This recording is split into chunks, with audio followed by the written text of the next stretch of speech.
Okay, welcome everyone. So nice to see a full room for this lunchtime session on sea sovereignty in action with Jess Wadden, who's here, who is community and educational lead at Câr y Môr, Wales' first regenerative and community-owned ocean farm, which we'll hear more about today. My name is Sophie Quist, and I'm a PhD researcher at the Arctic University of Norway, where I look at food and ocean governance. So just quickly from me, I'm really excited that we get to have this conversation about what agroecology and food sovereignty means in an ocean and coastal context, because it's something that feels very overlooked, despite the fact that the ocean is one of our the most important carbon sink. It feeds more than 3 billion people, and there's many challenges of overfishing and pollution, many of which have to do with agriculture. There's a lot to get at when it comes to ocean and food. And the question of ocean stewardship and how we do food justly and with communities and nourishingly from the ocean is, I think, becoming more and more important. So yeah, really excited to hand you over to Jess shortly. I just want to say at the start that we've had a few challenges in getting here, especially for Câr y Môr, who've been affected by some illness in their team and flooding, which is why Jess has generously stepped in quite last minute to speak to all of you. And we're really pleased that she's joining us through Zoom, unfortunately not in person here in Oxford. So please give her a warm welcome. In a minute, we're going to have a presentation about Câr y Môr and the work they do. Then we're going to be shown a short film about the seaweed farm, the shellfish farm, and then there'll be a round of Q&A afterwards. So please write down really good questions for Jess. Perfect. Jess, over to you. Hi, thank you, Sophie. Firstly, just to check that everyone can hear me okay. I'm actually on Zoom from our very old farmhouse where Câr y Môr started, so internet can be a little bit dodgy amongst everything else that we've got with our battles here. But it's just, yeah, so just to kind of say that I only started in Câr y Môr in September, and as Sophie said, my role is actually community and educational lead, so a little bit different to Ella, who you were going to hear from. She's stakeholder lead. So that what I mean is I'm very much used to speaking to children as opposed to a lot of adults, unless it's within the local community, where half the time I do know quite a lot of those already, being in a very small little area. So I do apologise. I will help out as much as possible. Any questions that you ask, I will try and answer to best of my abilities. If not, I'm happy to go back to the professionals and kind of get back to you with those ones. So my presentation is a little bit different, again, to what Ella would do, because I look at Câr y Môr. We all look at Câr y Môr in a totally different way, I suppose. We all talk about it in a different way, depending on our role and where we've come from. So I'll start by just saying, you heard me say I started in September, so I come from a few different jobs over the years, but my last one was running a boat company out of St David's. So tourism is obviously a big thing down here. I've always been on the water, love the water. So from that, basically, is all I'm saying is it's very tourism. So we don't get a lot of full-time jobs. We get a lot of seasonal jobs, but I'm going to touch on that again later. I just wanted to give you an introduction so that I can come back to that later on in the presentation. So if we could start the presentation, that would be wonderful, and go to, I guess it would be the first slide. Is that going to come up on the screen or?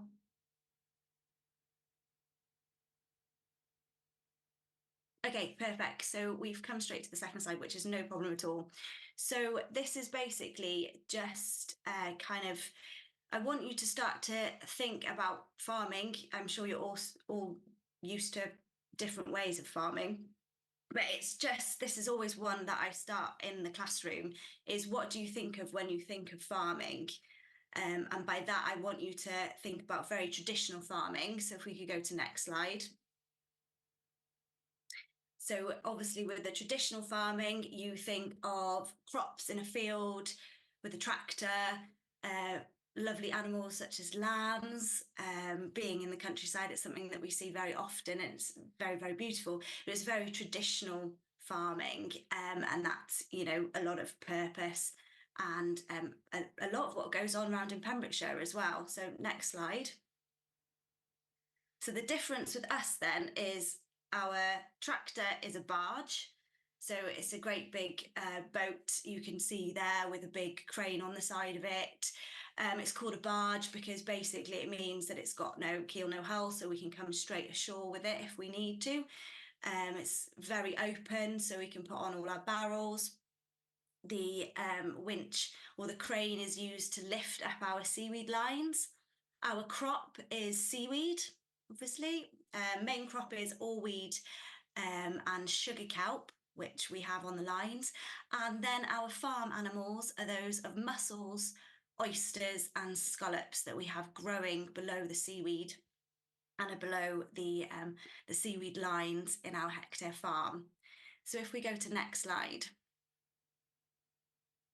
So with that, I just wanted you to kind of think about the differences between two types of farming, just to start the whole conversation going. I'll then go into what is Câr y Môr. So Câr y Môr is the first community-owned seaweed and shellfish farm in Wales. So we're a CBS. We currently have 2 trial farms and a 3-hectare farm just off the coast of Pembrokeshire. So I'm not sure if anybody's really familiar with the area, but our main area is just outside of St Justinian's, which is actually the lifeboat station from St David's. So it's an area that is quite remote. It's not the easiest to get to, but it's not tidal dependent. That is one thing in terms of when we come alongside with the boat, we're not tidal dependent, so we don't have to wait for the tide to come in and out to be able to launch the vessel. That's our first section there. So we were established in 2019 and our first big farm went in 2021. So we're still very new, but we're growing at an amazing, incredible rate. Next slide, please. So what is a CBS really? So as I said, we're a community benefits society. There's a lot of importance within that. I do believe we're the first seaweed farm in the world. A lot of community benefit societies that often kind of you'll get pubs or football clubs, that type of thing. So for those of you that may not have heard of a CBS, I've just got some bullet points there that I'm going to read through because for me, I find this way of learning, the same as the children really, a little bit easier than if I had a massive paragraph to kind of read out to you. So basically with a CBS, the profits cannot be taken by shareholders. It generates ever greater benefits to society, inspiring a growing wide network of experts, continual growth, well-being. It's the really important thing. There's no buyout takeovers. All members own the equal share. Its shares cannot be traded. Ability to raise secured funding. It can run community share offers. Local jobs are created. We've currently got 14 employed now with us. And bear in mind, we only started in 2019. I think that's great, especially for the local area. And my favourite thing about the CBS, it's working with the community for the community. So you may think, oh, well, you know, what are we doing for the community? But there's obviously the greater good. But alongside that, it allowed me to come on board in September as my job role. So I'm there as educational lead. With that, I go out into schools. I offer workshops, free school visits to us, I should say, as well as to the schools, trying to educate in all things that is Câr y Môr and what that represents, really. So that is a breakdown of a CBS. If we go to the next slide, please. So how to gain commercial viability. This is obviously a really important one for us. Again, being a CBS, we have to get our funding from somewhere. So community shares, unsecured loans, grants and sales. So by sales, what we decided to do in order to expand is we took on a company called Solver Seafoods. So we also have the shellfish side of Câr y Môr, where we sell crab, lobster, mussels off the farm. The oysters and the scallops unfortunately are not ready yet, but we're also bringing cockles back into Wales as well, something that I'll touch on later. But a lot of the shellfish and the fish in general is just exported straight out, whereas we're trying to keep it in Wales. We're using local fishermen. Some of our fishermen literally live just 2 miles down the road, and they fish just off where our seaweed farm is. So that's really important to us, as well as creating sales. It was really important to us to get involved in the community and help bring in local fishermen as well. So next slide, please. So how does it work for Câr y Môr? So membership, it's £1 to become a member. We've now got 350 members, which is wonderful. A lot of those members also offer to volunteer. So they either come and help us do little bits around the farm, whether that's land farm or ocean farm. I'm currently trying to build a 3D ocean farm classroom in our massive polytunnel. So I've got some lovely volunteers that have offered their expertise and their artwork, because I am not the best at arts and crafts. So they can come and help me kind of set that up. And it's just, yeah, it's just fun and it's great. PSO, which is Pioneer Share, offers, that's £275,000. You can see that there. So we do have pioneer investors that come on board with Câr y Môr as well. Next slide, please. So in another way of looking at it then is the importance of Câr y Môr, why we do it, you know, all of it together really. So again, it's just bullet pointed, but the main things I want to say, it's to help stop the declining of coastal environment and well-being of the local community, which I've touched on, you know, being a CBS and my whole role and everyone's roles here is very important. But it's mitigating climate change, generate ever greater benefits to society, inspiring a growing wide network of experts. And by that, what I mean is we've obviously employed 14 people within Câr y Môr. All of those people have completely different backgrounds. Certainly none of them that I know of, and I know them all, have come from a seaweed farm per se, but they've all brought something to the team, which is amazing. Seaweed goodness, sustainability, exponential growth, growing healthy, sustainable food, education awareness, local jobs created, biostimulants. It can run community share offers and working with the community, again, for the community. Next slide, please. So why seaweed? So first of all, I'm just going to touch on the picture that you can see behind my little bullet point there. That's one of our buoys. So our seaweed runs on seaweed lines in the sea. That's one of our marker buoys. And then underneath, you can see that growth of seaweed that is just growing along the lines. It's one of my favourite pictures, so I thought I'd better just touch on that one. So seaweed plays many important roles in coastal ecosystems. Seaweed provides food and habitat for other marine species. It cleans coastal waters by removing excess nutrients from runoff, whether that's, you know, from farms or whatever else that might be along the coastline, and absorb carbon dioxide from the water. This helps to protect shellfish like our oysters from ocean acidification, and the mussels and the scallops that grow alongside our seaweed on the lines. So next slide. So this is more to look at. This is something, again, I apologise, that I've created for the schools that when I go into, but it's just touching on how kind of seaweed absorbs the carbon dioxide during photosynthesis and how it's just helping our oceans basically in doing that. So I just wanted to pop that in there.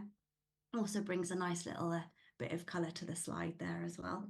You can see our little seaweed farm just at the top there. That's quite a good representation of how it looks like underneath the water as well as along the top.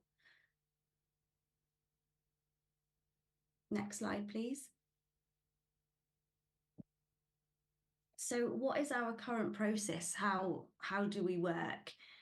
So I showed you the picture with the buoys and the seaweed. So seaweed lines are 1 metre under the buoys.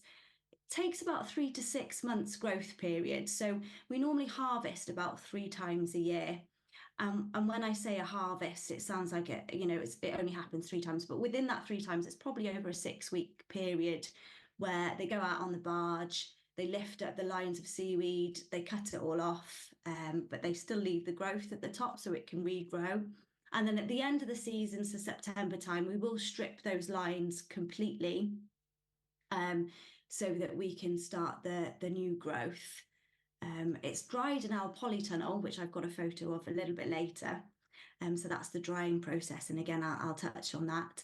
But we expect 60 tonnes estimated annual yield. So it's a great lot of seaweed that we're bringing in.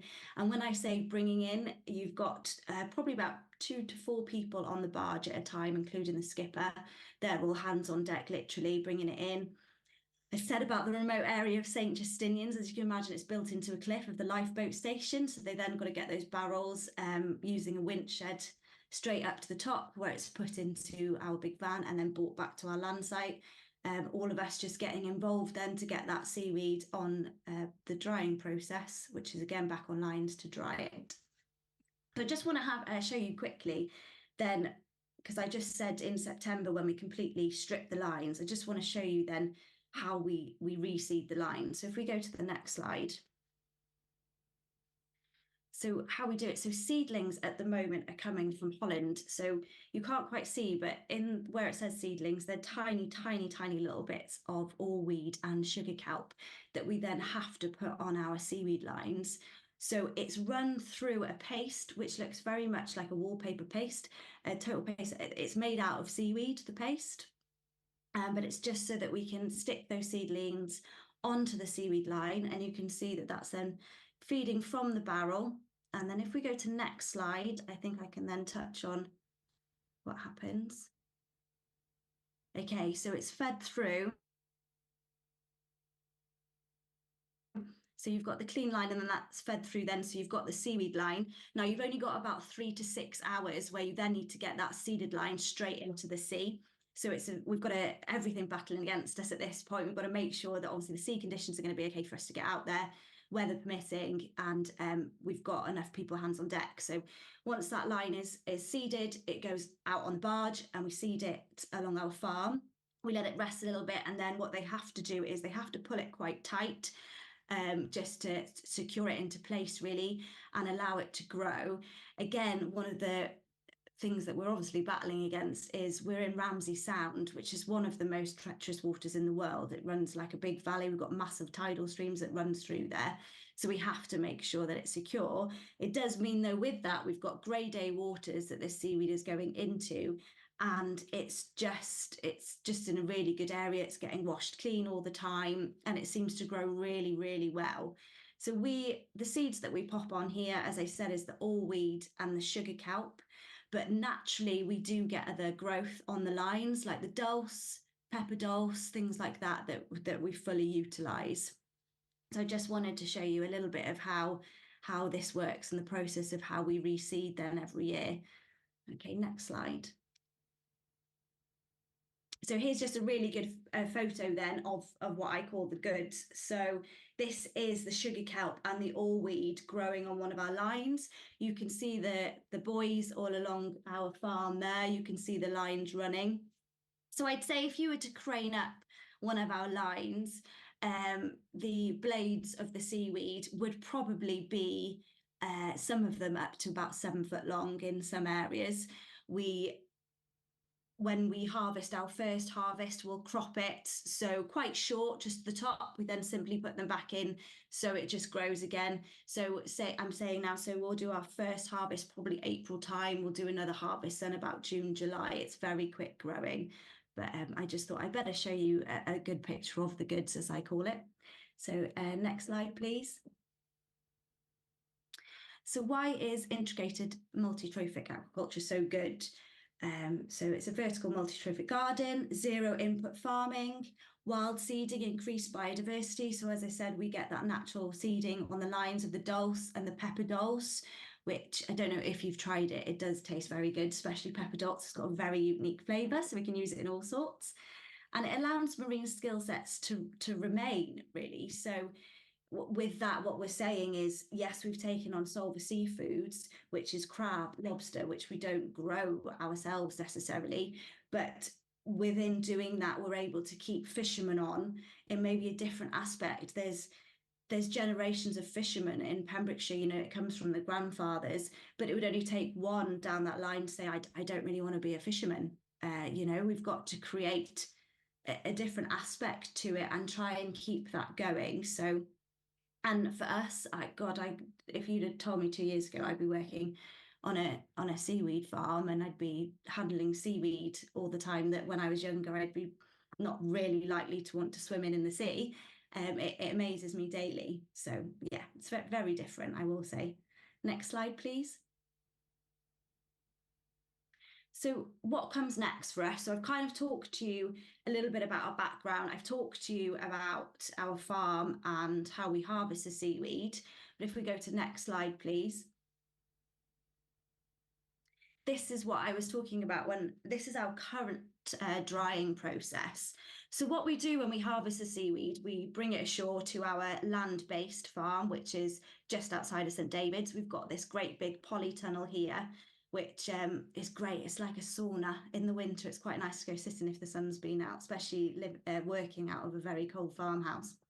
But what we're doing at the moment, which I'll touch on later, next year we're building a big bio barn, which then means we can just bring the seaweed straight in to our bio barn to create our biostimulants. But what we're doing at the moment, when we bring that seaweed ashore, as I said, it's grade A waters. So it comes in, we dry it in our polytunnel. A lot of it will go for food. There's no other process, simply it gets dried and it gets packeted to go for food, which goes off to restaurants locally and then further afield as well. Anything that isn't good enough for food, because some things are not as great as all vegetables are the same as the crop. We dry it like this so that we can crush it down and bag it up ready to go in our bio barn, which is basically the refinery, and that'll go into biostimulants, which is our fertilizer, which I am going to touch on in just a second, but just wanted to show you the process of what it's like at the moment. The main stuff on the line there is sugar kelp and the allweed. You can tell because the sugar kelp's very feathery to look at and the allweed goes very straight. But that's our process at the moment. And as I said, there's no other step apart from getting dried, putting in your bags, and then being sold off as food, really. So next slide, please. So as I said, what's next? Later this year, we hope to be opening our St David's Seafood and Bio Barn. This production has been partially funded by DEFRA. So there's a good picture there of what it will look like. So within that barn will be our nice new offices with heating, which will be lovely, and a toilet.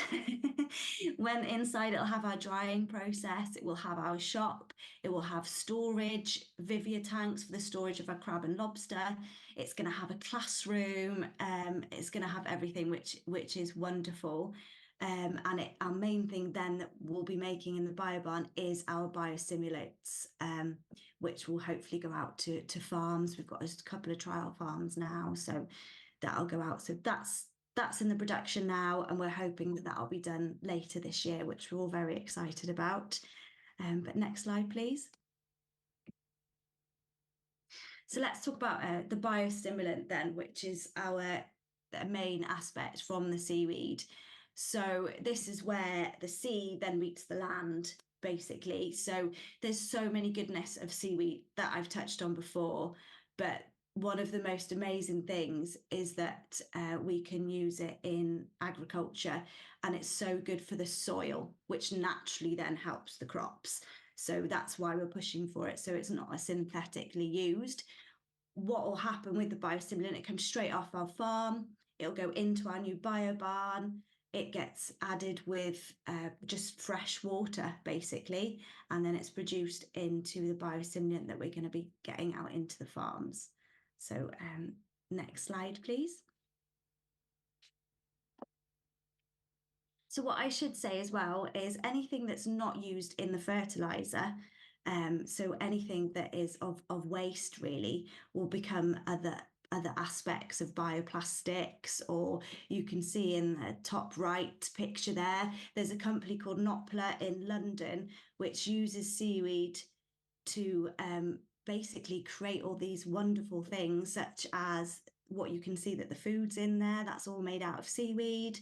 It's actually just started making I know you've probably gone to a restaurant and maybe seen the tomato sauce and mayonnaise sachets that you can get. That's going to be made out of seaweed. So it's all, yeah, it's amazing. And the bioplastics that they can make is just, it's just incredible. So none of our seaweed is ever going to be wasted, basically. It'll either go into food, it'll go into our biostimulant, or then it will go into different bioplastics. Next page, please. So to get involved, and it very well states there that we need it. We need, you know, help along the way and expertise as well. But it's become a member for just £1. That's all you need to do to become a member. You can donate through our monthly donations option, invest through our Pioneer Share offer, and volunteer your time, skills, or knowledge. As I said, we're all very new to seaweed, so any engagement is just incredible, please. So next page, please. So I just thought I'd end with this was taken just before Christmas. So we are out on the waters all year round, because obviously, even if we haven't got any crop on the lines, then we still need to go and check our farms. So these guys were out quite late, checking on everything before we had a couple of days off for Christmas. But that's me, basically. That's me, that's Câr y Môr. I apologise because it's a little bit different than maybe what you were expecting and what Ella would do, but that's that from my side. So thank you. Back to you, Sophie. Sorry, Sophie, I think you might have sent me something, but I was in mid-flow. Thank you. Thank you so much, Jess. Oh, you've disappeared from my screen, but I think you're seeing me this way, so I'm going to face that way and talk to you. Yeah. Jess, a quick question, because I know, so thank you so much for that presentation. I thought it was brilliant how you went around the role of what you do in the bigger picture of food and in kind of biostimulants and linking aquaculture and agriculture. I know we'd planned showing a film, but I'm conscious we have 15 minutes left of the session and probably quite a few questions in the audience. So Jess, how would you feel about if we jump straight to the Q&A to give that enough time, and then we can show the film at the end or send the link to the audience? Would that be okay? Yeah, that's absolutely fine. Perfect. Sorry, I was chin wagging too much, was I? No, that was brilliant. Thank you so much.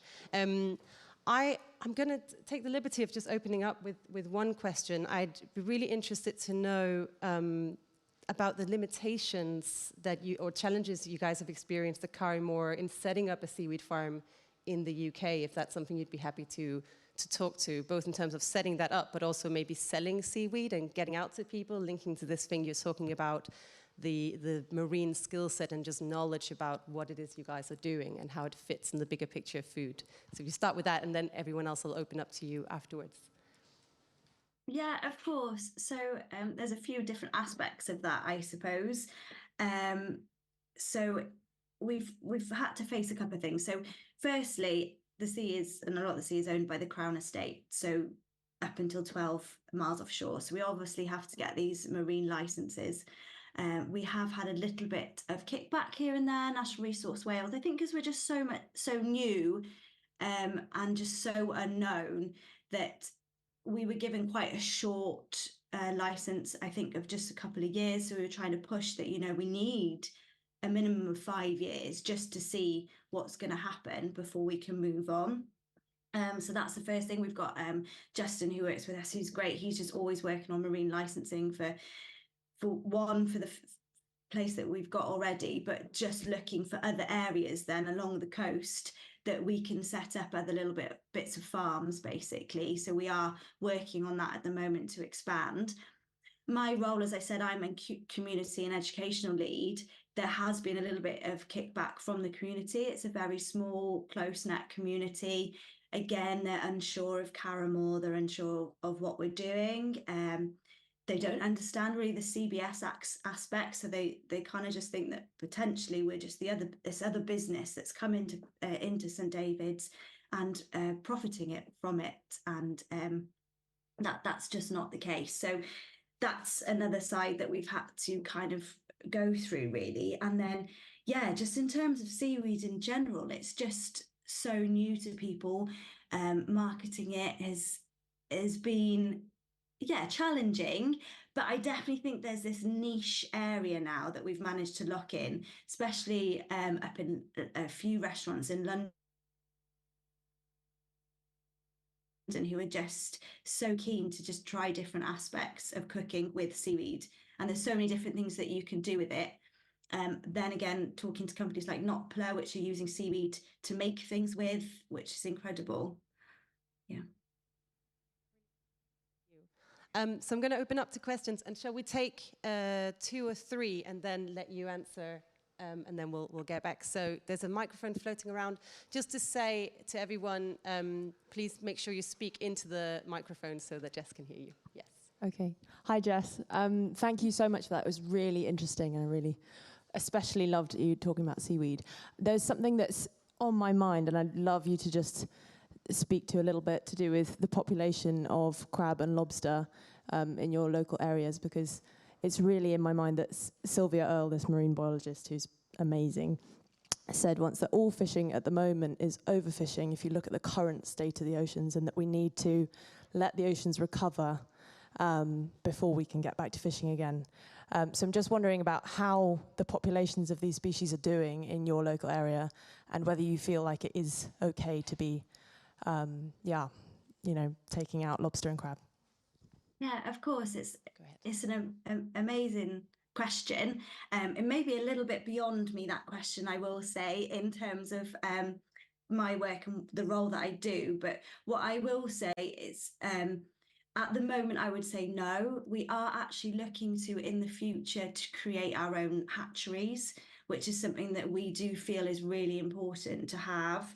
One of the things I will say, though, by trying to take control a little bit of having everything kept in Wales, it does mean that if we can keep it going locally, we can keep an eye on it a bit more, I would say. As I said, so much of it is just exported straight out of the country. So if we can keep it here, then hopefully we can regulate that a little bit better. It's definitely something that I would have to ask other people and other members of the team, which would know better. So I hope that's kind of answered a little bit. But as I said, on the bigger question, I'm more than happy to go back and research that within Câr y Môr for you. Perfect. Do we have more questions? There's quite a few. So shall we take 3 and then summarize? And then if you'll answer together, if that's okay. So thank you. First. Thank you. I was interested in this whole new business of new food. Same with, we need to get people to eat less meat and more, fake meat, whatever. What can you draw on? What do you use in your educational stuff to try and persuade people to eat seaweed? Because you're implying that was a new food to them. Or maybe there are traditional ways in which people used to eat it that you can bring back? Or what do you do about that whole introducing seaweed as food? Okay, so the one thing I will say, and that's what I've touched on really, is it's not just food with seaweed that we're taking on. In terms of eating it, it is really good for you. It's got so many nutrients, which I'd be happy to share with you. That is great to take on within your diet, cooked alongside.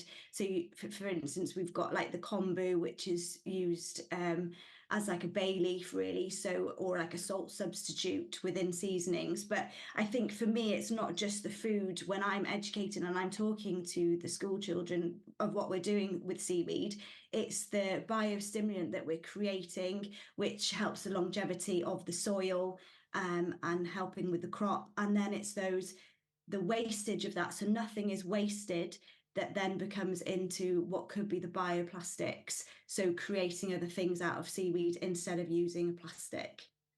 I hope that answers some of that question. Perfect. I think there were 2 questions over on this side. Yeah, can you put your hands back up? Perfect. Thanks for your presentation. The project sounds really exciting. I was just wondering, in terms of the species of seaweed that you use, if you get the seeds over from Holland, is there like the potential to use any native species, or are those species also native to Wales? Do you have any issues like introducing invasives into the marine systems? Yeah, that's a good question. No, we were very strong on not introducing anything else. So the allweed and the sugar kelp is something that's already in our waters, basically. It's just we have to get it from Holland because that's the only place where there is a hatchery for the seedlings at the moment, currently. Perfect. Was there another question here in the front, I think? Perfect. Thanks. Thanks for that presentation. It was amazing. I was interested in your slide on integrated multi-trophic aquaculture. And it sounds like at the moment, Câr y Môr is integrating seaweed with mussels, if I understood correctly. I was wondering in the future, as you move towards more polyculture in your approach, will you introduce more species into the system, or will you stop at what you have now? Yeah, I think currently the ecosystem and the biodiversity of what we're doing is a limit that we would want to maintain. As I said, when we've got those scallops, they're not even ready yet because they take 5 years to develop.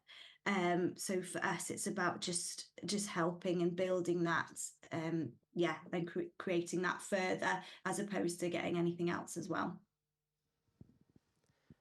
Great. Do we have more questions here in the green, and then at the back afterwards? Thank you.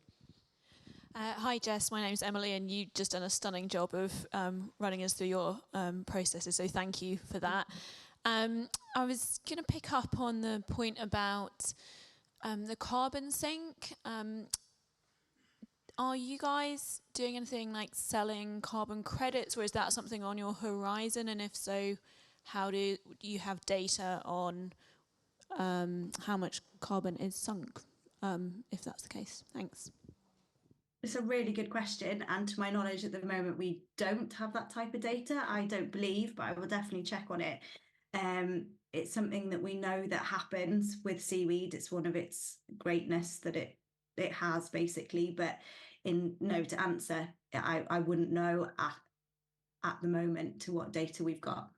Thank you. Thanks, and then, yeah, you got it. Who was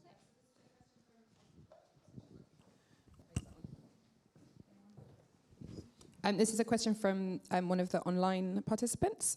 What do you think will be the biggest barrier to community marine or seaweed farms taking off in England and Wales? So the biggest barrier, and it is the biggest barrier so far, is getting the marine licenses. There is talk that they want to kind of stop marine licensing within seaweed, which there's obviously a for and an against. So that's the main aspect, but it is just trying to get the community on board as well, so they realise like what we're doing is for the greater good, really. But no, I definitely think the marine licenses, it's a lot of hard work. I see Justin, bless him, in the office on days where he's got quite frustrated, and I can totally see why. But once we get them, and it's just how long we can get them for as well. Brilliant. Are there more questions from anyone? Yes, over here. Hello, thank you very much.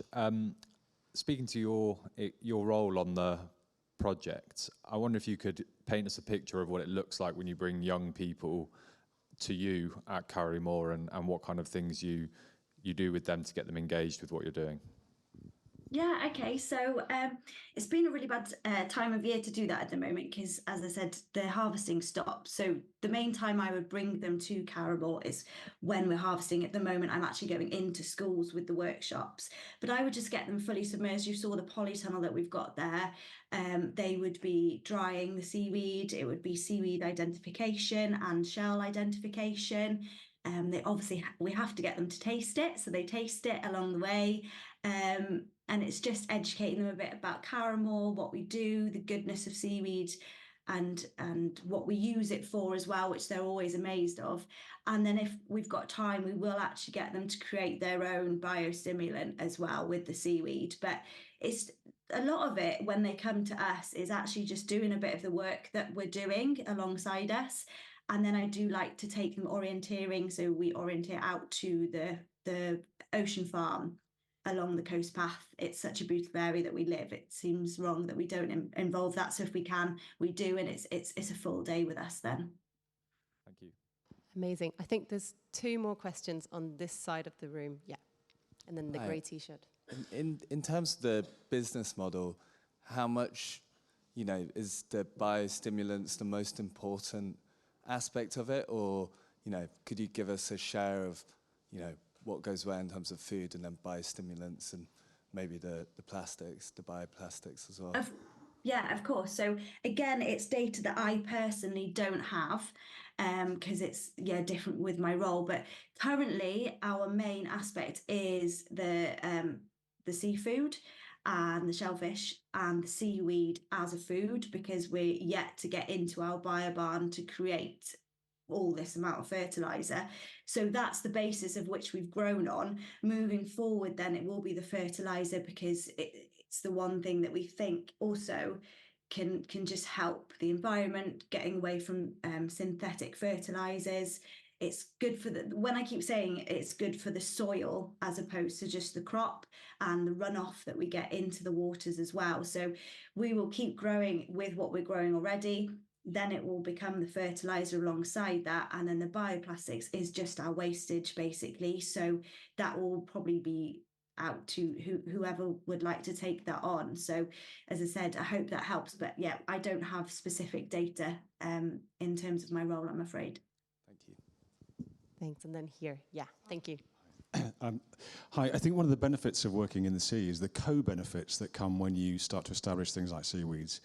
And I'm thinking that wind turbines and the stability that brings in terms of maybe no fishing in those areas, and maybe the reef effect of having platforms in the bottom of the sea. Do you see your area becoming more fish rich? Is it acting as a nursery for small fish? Yeah, good question. We've actually got a company called Pebble that they monitor everything that goes on in the farm. So within Ramsey Sound, there is a residential pod of harbour porpoise. So we have to monitor how they interact with the farm. There's obviously a lot of seals, but the fish are there. I watched a lovely video of a catfish the other day, kind of around the farm. So in terms of, it's still quite early on, the farm hasn't been there that long, but Pebble would have all of that information that again we could share with you. But yeah, naturally I do think it will grow, because the offset of when we harvest the seaweed, that goes somewhere and it's often not just taken up by the shellfish, it's taken up by schools of fish as well. But yeah, it's constantly monitored due to the nature of where it is and the animals that live there. Thank you. Thank you. There is 1 minute left, so if there's one more question over here in the front, perfect. Hi, thanks so much for your presentation. It was really great. I was just wondering about the biostimulant and if farmers are like all up for it, or if there's also some like chats that need to go there, or yeah, just what that relationship is like. Okay, yeah, good question. So it's still in the early phases. So we have got 3 farms that are willing to kind of test it out for us. One is called Puffin Produce, which is a big kind of company down here that specialises generally in potatoes and takes on potato farmers. And there's Kairos and Coca, which are they've got like a no dig zone going on at the moment. Again, it's just something that I've become quite new to, and they're all vegetables. So they're just testing it out at the moment, so that we can collect data then to find out how we're going to get on with it really, and just so that we can show to other farms to try and get them involved. Brilliant. Thank you so much, Jess. I think we're at time for the session, unfortunately, but that was a brilliant deep dive into what you're doing at Câr y Môr. Really interesting to hear.